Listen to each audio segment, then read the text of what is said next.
आदाब नाजरीन, मैं हूं त्रिदीप रमन। हिंदुस्तान हमारा में आपका इस्तकबाल है। आज हम आपकी खिदमत में लेकर हाजिर हैं एक बेहद खास एपिसोड जो कौम की आवाज़ में अपनी आवाज़ मिलाता है, साथ ही उसके असल मसाइल की शिनाख्त भी करता है। मकाम में आज हम आगे बढ़ाएंगे दिल्ली की फतेहपुरी मस्जिद के शाही इमाम जनाब डॉक्टर मुफ्ती मोहम्मद मुकर्रम अहमद की ज़िंदगी के कुछ जाने अनजाने पहलुओं को। किरदार में आज बारी है स्लम डॉग मिलेनियर के जमाल मलिक की। आदाब नाजरीन, मैं हूं साइमा खान, आपकी खिदमत में एक बार फिर से हाजिर हूं आपका पसंदीदा टीवी शो हिंदुस्तान हमारा लेकर, जो कौम की अपनी बुलंद आवाज़ बन चुका है। आज के मकाम में हम आगे बढ़ा रहे हैं फतेहपुरी मस्जिद के शाही इमाम डॉक्टर मुफ्ती मोहम्मद मुकर्रम अहमद की ज़िंदगी की दास्तां को।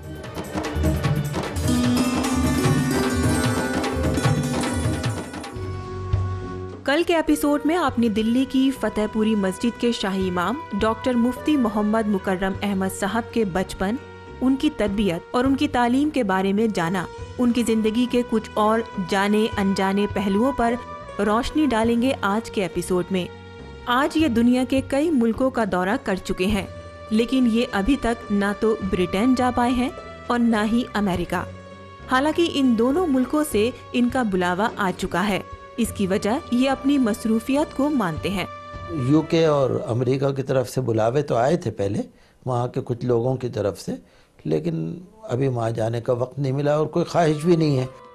इमाम साहब का निकाह 1983 में इनके घर वालों की मर्जी और पसंद से हुआ, लेकिन इनको अपनी जिंदगी में कभी ये एहसास नहीं हुआ कि इनके घर वालों का फैसला गलत था। लिहाजा आज ये अपनी शरीके हयात के साथ बेहद खुश हैं। 1983 1 अक्टूबर को मेरी शादी हुई और चूँकि मैं शुरू ही से तालीम में और दूसरे मामलात में बहुत मसरूफ़ था, तो इसलिए बस जो बड़ों ने पसंद कर दी वही मेरी ख़ुद की ख्वाहिश थी, खुशी थी। और अल्लाह का शुक्र है कि बड़ों की पसंद अच्छी रही और मेरे लिए बहुत फ़ायदा रहा। आज इनके दिल में समाज के पसमानदा लोगों की खिदमत का जज्बा कूट कूट कर भरा हुआ है। जिंदगी की तमाम मसरूफियत के बाद भी ये अपने दर पर आए हर आदमी से मिलते हैं।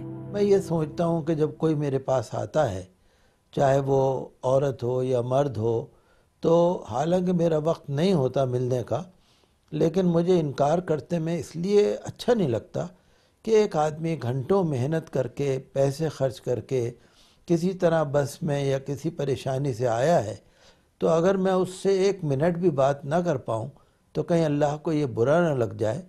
तो मैं अपना वक्त ना हो, चाहे मुझे फुर्सत ना हो, मैं कितना भी बिज़ी रहता हूँ, लेकिन आने वाले को चाहे मैं आधे मिनट बात करूँ, लेकिन ज़रूर बात करता हूँ।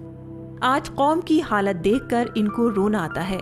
कौम की बदहाली की वजह ये हुकूमत की अनदेखी और कौम के सियासी लीडरों के रवैये को मानते हैं। आज कौम में इंतशार है, इत्तेहाद नहीं है और इखलास का जज्बा भी कम है। तो ये तमाम चीज़ें हैं जिसकी वजह से कौम पीछे है, मुसलमान पीछे हैं, तालीम की भी कमी है उनके अंदर। सबसे बड़ी बात यह है जो हमारे अकाबिर रहे उन्होंने वो काम नहीं किए। जो सियासी लोग रहे, जो पार्लियामेंट के मेंबर रहे, या जैसे मौलाना आज़ाद हैं और उनके बाद के जो लोग हैं, बहरहाल वो सब अच्छे थे, लेकिन बहुत सारे काम उस वक्त में जो नहीं हुए तो उसकी वजह से कौम पीछे हो गई। हालांकि इनका कहीं शिद्दत से मानना है कि तालीम और तरबियत को लेकर कौम के लोगों का नजरिया बदल रहा है। अब कुछ बेहतरी आनी शुरू हुई है, तालीम के लिए बेहतरी आ रही है, औरतों में भी काफ़ी जज्बे हैं और औरतें भी अपने बच्चों को पढ़ाने के लिए बेचैन रहती हैं। ये औरतों की तालीम के हक में हैं, पर मानते हैं कि ख़वातीन को मजहब, तहजीब और शरीयत के दायरे में रहना चाहिए। हकीकत यह है कि आज का माहौल बाहर का बहुत ख़राब है, तो शरीयत का उसूल बहुत अच्छा है और काबिल तक़लीद है कि हमें उसको अपनाना चाहिए। और हाँ, लड़कियों को शरई हुदूद में रहकर तालीम हासिल करना और जो भी ज़रूरत वो कौम के लिए बेहतर समझती हैं वो काम करना उनके लिए बहुत ज़रूरी है। और हमें एक ऐसा मेयार कायम करना चाहिए कि जो खिलाफ शरीयत ना हो, शरीयत के दायरे में रहकर जो काम हम कर सकते हैं वो करें اور ہو رہا ہے کافی، اور مجھے امید ہے کہ آگے چل کر اور بھی اس میں بہتری پیدا ہوگی۔ پچھلے 30 سالوں سے ہر جمعے کی نماز پر یہ تقریر دیتے ہیں۔ 30 یا 32 سال سے ریگولر میں جمعے کی نماز میں خطبے کا اردو ترجمہ بھی پیش کرتا ہوں۔ پہلی اذان کے بعد میں اردو میں تقریر کرتا ہوں، پھر خطبے کا اردو ترجمہ پیش کرتا ہوں، اور حالات حاضرہ پر 2-4 منٹ ضرور بولتا ہوں، کیونکہ وہ ہماری ڈیوٹی میں شامل ہے، کیونکہ خطبے کا حصہ ہے وہ، کہ ہم جو قوم ہمارے خطبہ سن رہی ہے اس کے جو ضروری حالات ہیں، جو اس کے فائدے کے ہیں، وہ ہم ضرور بتائیں۔ ان کو اس بات کا غم ہے کہ قوم کے جن لوگوں کو زندگی میں عہدے اور موقع ملے انہوں نے محض اپنے پریوار کا بھلا کیا ہے۔ ان کو بھروسہ ہے کہ جس دن قوم کی سبھی تنظیمیں اپنے گلے شکوے مٹا کر ایک منچ پر آ جائیں گی تبھی قوم کے حالات بدلیں گے۔ ہمیں سب کو مل جل کر اتحاد اور اتفاق کے ساتھ، چاہے ہمیں اپنے پیٹ پر پتھر باندھنا پڑے، چاہے فاقہ کرنا پڑے، لیکن ملی معاملات میں ہمیں مل جل کر رہنا اور ملی کاز کے لیے اپنا پیسہ لگانا، چاہے وہ اسکول اور کالج ہو اور چاہے وہ انفرادی ضروریات ہوں، فضول خرچی سے بچ کر، فضول خرچی نہ ہو، اسراف نہ ہو اور غیر شرعی معاملات میں پیسہ خرچ نہ ہو۔ ہمارا دھیان یہ رہتا ہے کہ لوگوں کو اس طرف توجہ دلائی جائے، اور یہ ہمارے لیے بہت ضروری بھی ہے۔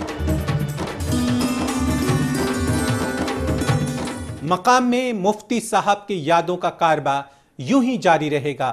فی الحال وقت ہے ایک چھوٹے سے بریک کا، پر آپ کہیں جائیے گا نہیں، وقت کی دھڑکنوں کو یوں ہی سنبھال کر رکھیے گا۔ ہم لوٹ کر آتے ہیں پل دو پل میں۔ اصل میں 9/11 کرانے کے پیچھے اسرائیل کا ہاتھ ہے، اور آپ اس کے ڈیٹیل نکالیں گے تو آپ کو پتہ لگے گا